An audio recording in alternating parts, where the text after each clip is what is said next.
Thank you for inviting me to come, and especially at this time of the typhoon. I feel very aware of what a difficult time Japan has had, and so I'm very grateful for you coming and joining us today. Especially thank you to Mr. Cato for inviting us and hosting this event this afternoon. I've really enjoyed being in Japan for the last nearly a week. It's my first visit to Japan, and I've seen some amazing work in hospitals. I really hope that you will write some questions, and I'm really interested in learning from you and from hearing the questions and the things that you're interested in. I'm going to talk a bit about my experience working in hospitals, but also more broadly about arts and health. And I'm going to start with this image. This is by an artist called David Shrigley. It was produced for the 2017 report by our all-party parliamentary group. And it says, "The arts are like glue." I don't know whether you agree. I'm going to talk a little bit about whether the arts can be like glue and what it would be like for society if they were. So as I say, my name is Damian Hebron. I've worked in arts and health for about 20 years, and I'm going to talk a little bit about my journey as Tristan did. I'm going to show you some images that you might not like, but I'm going to start with an image that I hope you will. I also want to apologise in advance for trying to talk about Japanese culture to people who know much more about it than I do. I know very little about Kintsukuri, but what I understand is that it is a celebration of the fragility of things. It's not about how there is only one way to find beauty. It's about the fact that beauty can be found through repair and recovery. The pot is beautiful, but the pot is made more beautiful through its repair and the process. Now, I promised some gruesome images, so here we go. This is an image by an artist called Matthias Grunwald. It's from an artwork called the Isenheim Altarpiece. This was commissioned by a monastery in the 500 years ago. It's actually an altarpiece, so it's made up of several works of art that are put together and then can be revealed at different points in the year. The monks were essentially running a hospital. It was in central France, and they were nursing people who suffered from a disease called ergotism. Pilgrims who were travelling through Europe were eating bread that had a fungus in the grain that it was made from, and the fungus was poisoning them. It caused them to have sores all over their bodies. Their stomachs bulged out. They had visions of terrible things. They went crazy, they were insane, and they all died. So why would the monks want to commission an artwork that included such graphic scenes and included somebody who looked just like the patients? Why did they want this sort of art in their hospital? I think that the patients, the pilgrims, were essentially there to think about the way that their suffering related to the suffering of Jesus Christ and the saints. And that the terrible things they were experiencing were in some way related to the terrible things that Jesus experienced. That their pain was somehow temporary and was somehow something that they could move beyond. If you like, the art was there to reflect back on them, but also to help them think about where they were and what else there might be in this life and the next life. So now to show you another disturbing image. This is a British hospital. This is the hospital that was nearest to me when I was growing up. When I was about 8 years old, my mother was very ill and was treated in this hospital. I remember vividly what it felt like for me. It smelt very strongly. It was very brightly lit. It was cold. And it was very blank and empty. As a little boy, it was very easy for me to project my anxieties and fears onto those blank walls. So, no more disturbing images for a while. This is Florence Nightingale. She was a British nurse in the war in Russia in the 1860s. and she wrote a very influential book called Notes on Nursing.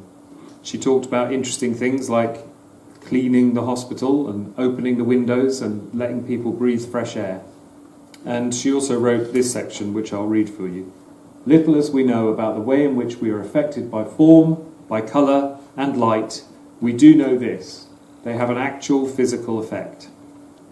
I'm going to go back further still. This is the ancient Greek god of medicine. He was called Asclepios, and his symbol was a staff with a snake entwined around it. That's still the symbol of the World Health Organization.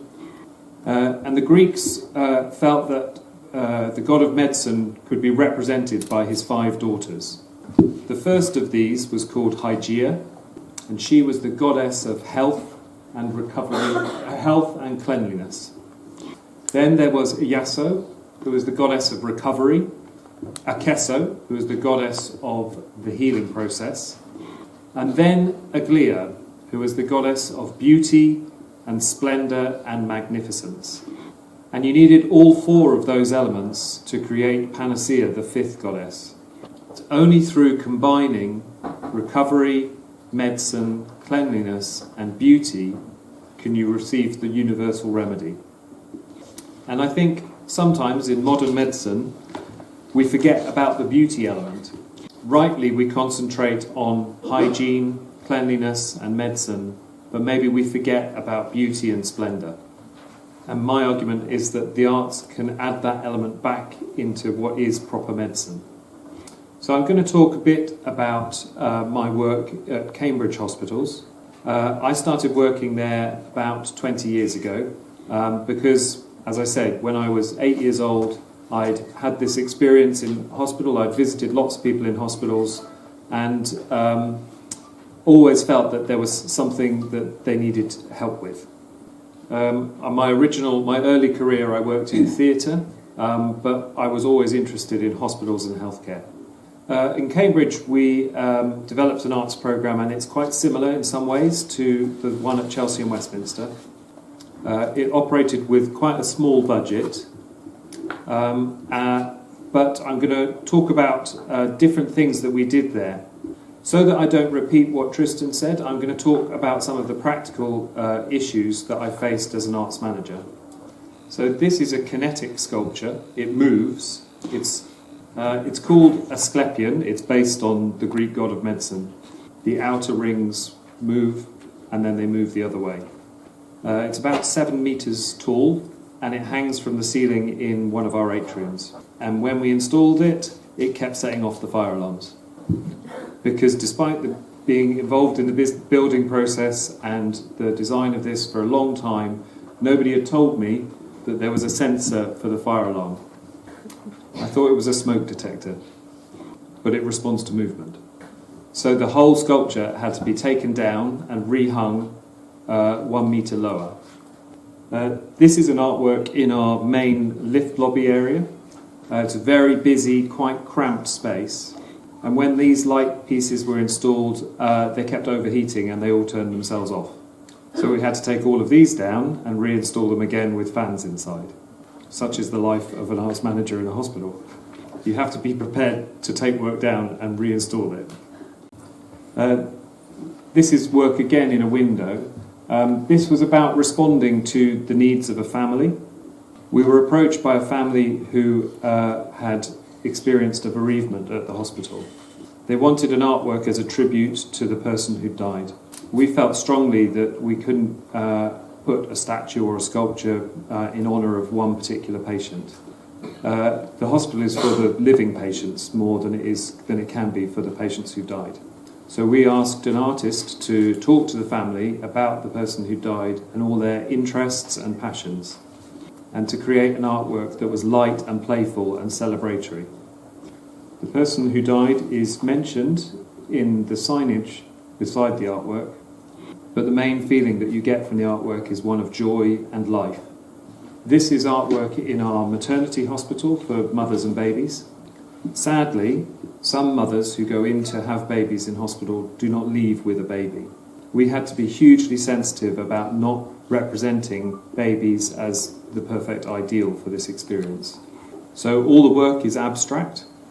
The artist spent a long time talking to patients, to mothers, and the words that emerged from their conversations were incorporated into her vision. There were words like flow, journey, movement, waves, and so often that's the theme that emerges. That's what people want to feel when they're experiencing their time in hospital. And not just in hospital for having babies, but in hospital if you're ill as well. Again, this is an artwork which is about movement. This is in a busy hospital corridor. It shows different pressed flowers in images that go across the wall and over the ceiling. One of the challenging things with working on ceilings, which is a great idea because so many patients are lying down when they go through corridors, and as they lie down they look up at the ceiling, but the ceiling is made up of lots of tiles and people need to access these to get to the lights and the electricity. So it takes a long time to prepare artwork for that sort of space. At the hospital we do a lot of work with local community groups. This is a project with a local school. They were all 8 years old as well. We wanted to create a feeling that this was their hospital, that they could enjoy coming to hospital. And we did projects where school groups came in and sang to the patients and created exhibitions as well. But it is difficult because often there is illnesses like influenza in the community, and it's difficult bringing groups into a hospital. Tristan talked about how important it is to get artwork into clinical spaces, but working in these areas you have to think very hard about infection, and it can limit the opportunities that you have and the materials that you can use. Our hospital was 250 years old a couple of years ago, and I had to have lots of conversations with our fire officer because he was concerned that if people found it interesting, they might stop and look at it and block up the corridors. If they blocked the corridors, that would be a fire risk. So I had to convince him it would be really boring, and no one would possibly want to stop and look at it. And once I'd done that, he was fine. We've done a lot of projects where we've interviewed patients and talked to them about happiness. And then when people have told us their stories, we've printed up their pictures and their stories. But always you have to be really conscious about people's confidentiality. And some people didn't want to be recognised in their pictures. So you find creative ways of working with people to share their stories. Often we try to think about which art form, often we think about the art form after we've thought about what we want to do. We have quite a lot of poetry around the hospital, and sometimes with particular patient groups, music might be the best approach. And we have a very active dance programme at the hospital. Dancers work directly with nurses to work out what will be best for the patients. This is work in our day unit for teenagers who have cancer. The artists talked to the young people in this unit for a long time to work out what they wanted. Together they created a gang of young people who might be experiencing the same thing as the young people in the unit. And they created artwork throughout the unit. This is where the young people are thinking about what it might be like to lose their hair, something I know a bit about. In our hospital there's quite a lot of windows that don't have very interesting views, and although Florence Nightingale thought that light was important, sometimes it's worth blocking the view out. This was the switchboard area where people who phoned the hospital where their calls would be processed. It's at the front of the hospital, and artists helped us turn it into a bereavement suite for people who had relatives die at the hospital. It's at the front of the hospital, and it's artists helped us to create a bereavement space. They used a lot of natural materials, and I think crucially as well, the walls are curved. Professor Suzuki talked about the lecture that was called The Hospital That Doesn't Look Like One. I think curves, moving away from straight lines, is a good way of making a hospital not feel like a hospital. I thought you might also like to see some work that we have at the hospital by a Japanese artist, Professor Yanoki. These were artworks that were donated to us. But because they're on fabric, we have to display them behind glass, again because of infection control. I'm going to talk a little bit now beyond hospitals and about how the arts can impact on healthcare. Professor Suzuki said, the ideas originally started as arts and hospitals, and that's the same in the UK. There's a number of ways that the arts can impact positively on health. There's art and music and drama therapy. There's the work that Tristan has described of art in hospitals. And Tristan also mentioned the way in which the arts can change and improve medical training. Perhaps the biggest area of arts and health in the UK now is in the community. Many people, many artists are working in different ways to improve the health of individuals and of groups of people. It's worth looking at this and thinking about the things that influence our own health and well-being. This indicates that 10% of our health is 10% of the impact on our health comes from our environment around us. So the air quality, the environment that we live in. Our health is impacted, 40% of what influences our health comes from social and economic factors. This is issues like poverty. 30% is to do with health behaviours. Do we exercise? Do we smoke cigarettes? Do we drink too much alcohol? Which leaves only 20% in the hands of doctors and nurses. 80% of what influences our health is outside the hands of the health service. While I worked at the hospital, I ran an NPO called London Arts and Health Forum. We were funded by the Arts Council, and our main purpose was advocacy. Professor Suzuki talked about 3 ambitions for arts and healthcare in Japan. Forgive me if I get this wrong, Professor. But I think the 3 were growing evidence and understanding of the impact of arts, developing the human resources and finding roles for people to work in this area, and the third was about growing understanding in the general public. Well, hopefully everything that Tristan has talked about has helped with that first point, and we maybe in the discussion can point to some other examples of evidence.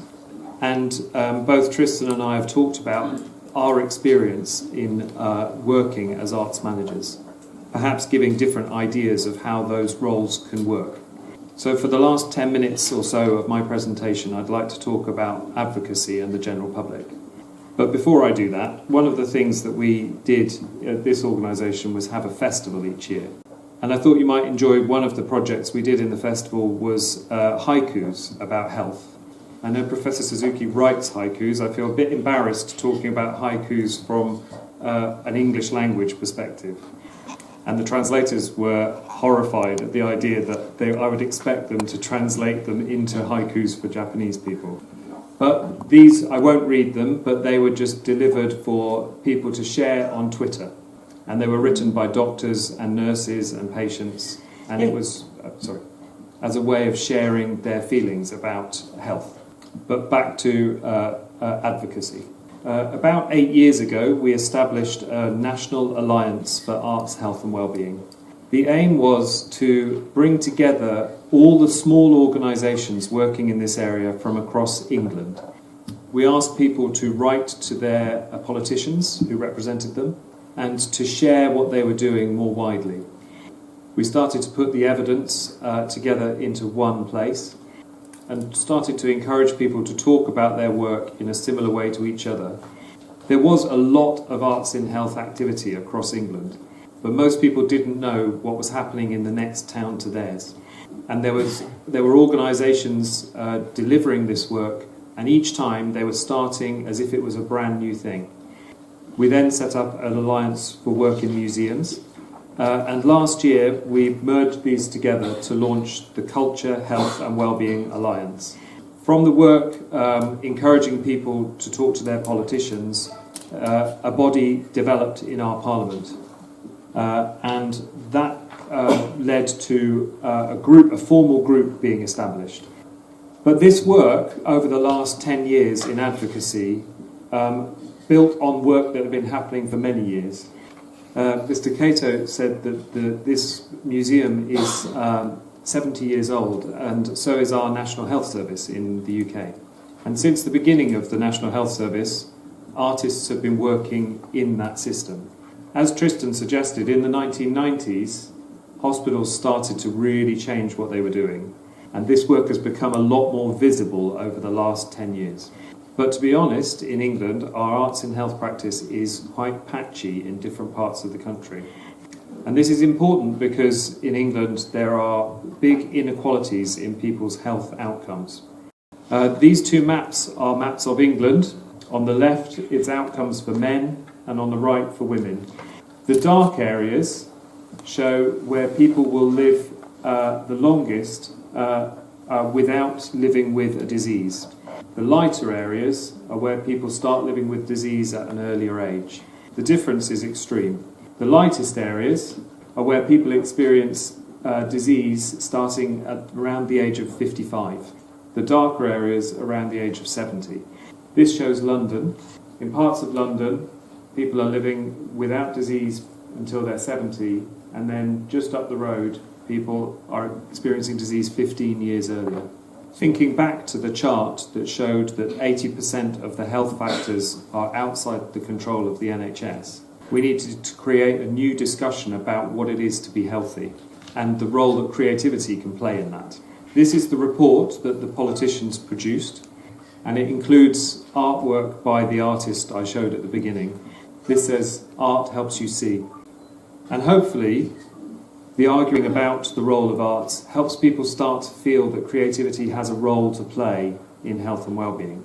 So for me, I moved about a year ago from my two jobs, working directly with patients, to a new role with an organisation called Nesta. Nesta is a national charity, and its role is to support new ideas that will change society and improve people's lives. The area I work in is called social health, and perhaps it tests the idea of what a new idea is, because really it's one of the oldest things in the world, which is about people telling stories to each other. But maybe it feels new when people think that health is all about medicine and hospitals. I've talked about the UK, and actually you may know that the UK is England, but also Wales and Scotland and Northern Ireland. And the work is different in different parts of the UK. Nesta is working with the Arts Council of Wales, and what we want to do is try and explore how you can build arts and health practice. I'm also looking at where we learn from other examples internationally. I think there is some great work in Scandinavia. If you're interested in this work, I would really recommend looking at what's happening in Finland. I think it's particularly interesting how they work. The work there is focused on traditional art forms. I think that the arts are not designed to just patch up a health service that isn't working. But I think arts in healthcare can inject humanity back into the health service. There was a researcher in the UK called Mike White, and he wrote a book about arts and health. And he described it as arts and health is a small-scale global phenomenon. And I think he's right. In the last couple of days, I've seen some great examples of small-scale interventions to improve healthcare through the arts here in Japan. This is Vincent van Gogh. I think he was somebody who knew something about art, and he knew something about health as well. And he wrote this in a letter to his brother. It says, "Great things do not just happen by impulse, but are a succession of small things linked together." So while I think there is real movement in the UK and also around the world, we have to remember what is special about the arts. The arts challenge and push systems. This is a group of campaigning artists in the UK. They're people who have experience of the mental health system, and they use their art to show their anger at the way the system works, because they want to make it change. In the UK, we have a tradition of people giving their small change to charities. You often see these boxes to collect coins, and they have the name of the charity on it. This says, "Help the Normals." It's an artwork by mental health activists who are campaigning about the idea that there is no such thing as normal. So I'm going to conclude in a second. I just want to tell you about what happened when my father got ill and I had to go back to Gloucester Hospital. This was 30 years after I'd been there when it had scared me as a child. And you can see the hospital was looking brighter, but it was still that great big scary building. You can't get away from it. But I was really pleased when I went there because it was full of art. And it genuinely made it easier for me. And my children, who were about the same age that I had been before, definitely found it easier to visit their grandfather than I had when I was a child. I want to finish by talking about Ikigai. Again, I feel really anxious talking about something that's very important in Japan as an outsider. So I beg your forgiveness if I don't do it justice. But when I learned about the concept of Ikigai, I was really excited because I think arts and health together really brings Ikigai to life for me. I do have a short film of the, if I can make it work, of the dance program at the hospital.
As Tristan said, these are my contact details.